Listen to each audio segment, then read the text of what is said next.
G'day, I've got a Ram 1500 and I like to stick me four-wheeler in the back of it. And the problem is with the extension, it's just not long enough to get the four-wheeler and I have to use some tie-down straps. So what I've done is I bought some extra pieces, about 280 bucks for a couple of little bits, and I put it on a bit of aluminium here to get it that little bit longer, so I only have to click it in for the four-wheeler. So that was it. So what I thought, and I'm thinking I'm not going to be the only one that has the same problem, wanting to get a four-wheeler in the back of the Ram and getting this just that little bit longer.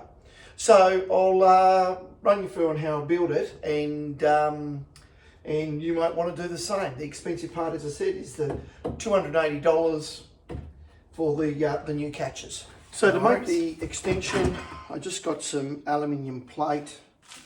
About 6 millimeters. I cut it to, I think it was 400 by 190. 400 millimeters by 190, and that's where I started. So I just measured that up from the back of the ute to work out where it was. And then I already did one to make sure it works. I'm just going to make the second one now. And then I worked out then where the holes and everything had to go and do that. So basically I just used a hole saw,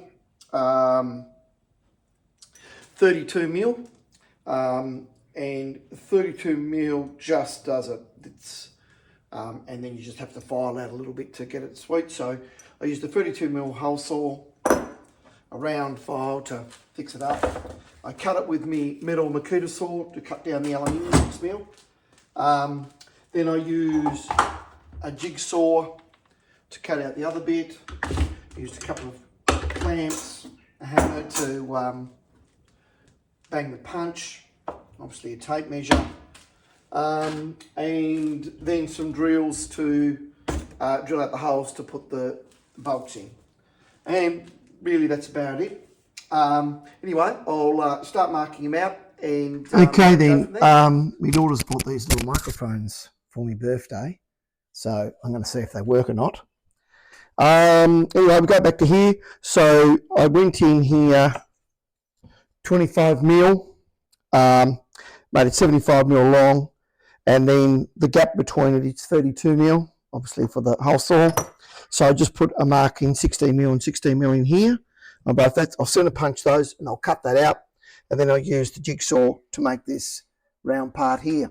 Probably can't see that. So that's what I've drawn here. It's pretty glary, but anyway, basically 25 mil, 32 mil.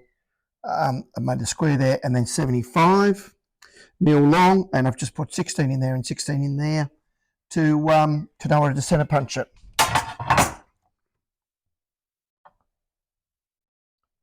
So I'll just center punch this one here and there, and then I'll drill them out.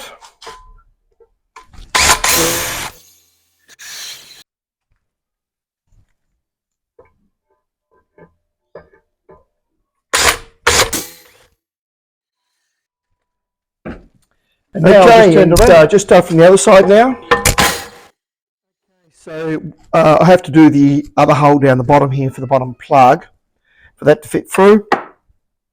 So if I just go here, 37.5 is half of 75 here, and I just draw a line, then it's 193 mil.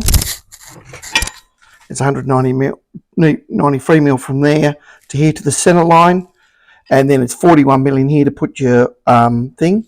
So, and then after you put that one in, center punch this one, then we've got the hole for there. So that crucial measurement is 193 millimeters from the center of this part here to this part here. So these will fit in there and there.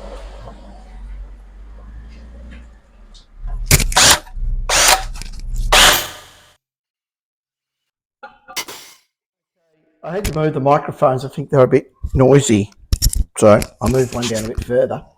And now I'm just going to use the jigsaw to cut this out.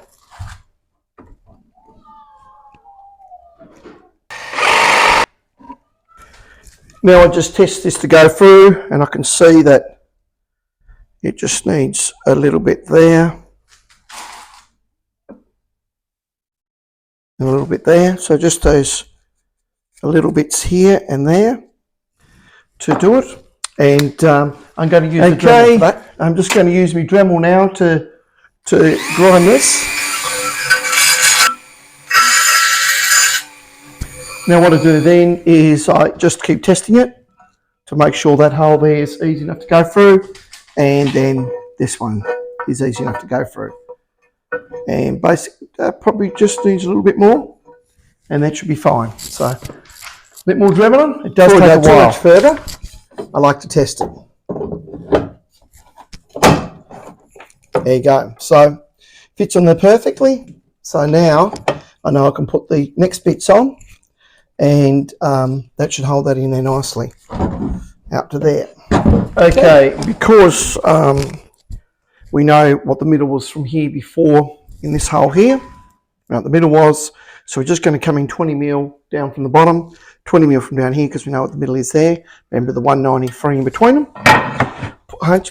I'll put the hole punches that, and then we'll drill the holes to put these on. Okay, I'm going to start off with driving a 5mm hole, then a 7mm hole, then a 9mm hole, and then 11mm hole, I believe, for this one.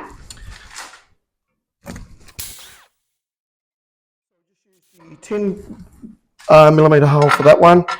Probably can get away with 9.5, but this one here we're going to need to go to. Okay, so I'm about to bolt this on.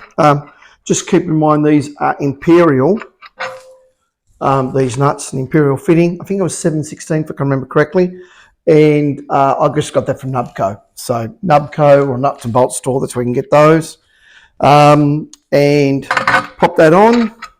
It's got a bit of Fred glue on it.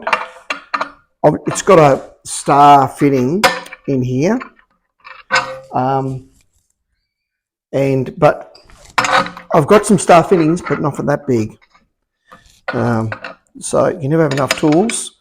And then I'm just using a 11/16, depending on what bolt nut you get though, to tighten him up with.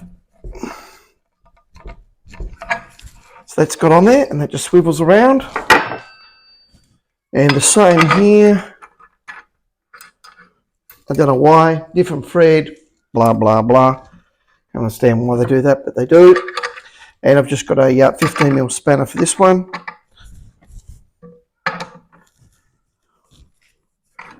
And I'll just use that screwdriver once again to hold him tight. And that's also got some Fred glue on there to hold it in there. And that's good, except I think I put them on the wrong way. Okay, so I fitted them. So here you can see there's one there, and that holds it in. Your little bits of rubber that are under here, if it's done correctly with the right measurements that I spoke about, that'll actually sit on there perfectly. So yeah, it does have a little bit of wobble in there. I want to stick my four-wheeler in there. I won't be relying on this 100%, but it will certainly be a lot easier. I'll just chuck that in there, and then I might actually run a strap still around it just to hold the ramps in there as well. But the whole idea is this goes click click and it's in, and it's not going anywhere. So I think this will work out well. Okay, thank you very much for watching, and hopefully if you've got a Ram 1500, got the same problem and want to do it, then it might work for you. The other good thing is you can just pack them away in your Ram box, and they're all packed away ready for use.